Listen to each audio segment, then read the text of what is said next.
परिचित असणारे भीमराव रामजी आंबेडकर हे भारतीय घटनेचे शिल्पकार, महान समाजसुधारक, तत्त्वज्ञ, जागतिक दर्जाचे अर्थशास्त्रज्ञ व राजनीतितज्ञ होते. 14 एप्रिल 1891 रोजी भीमाबाई व रामजी बाबांच्या पोटी जन्मलेले भीमराव हे बालपणापासूनच अत्यंत हुशार होते.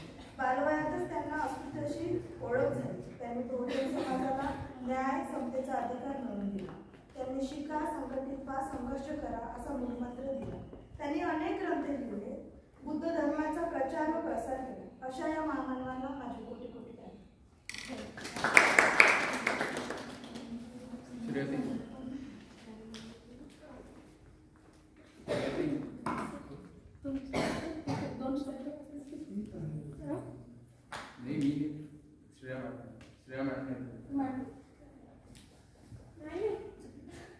कारण सांगून निकिता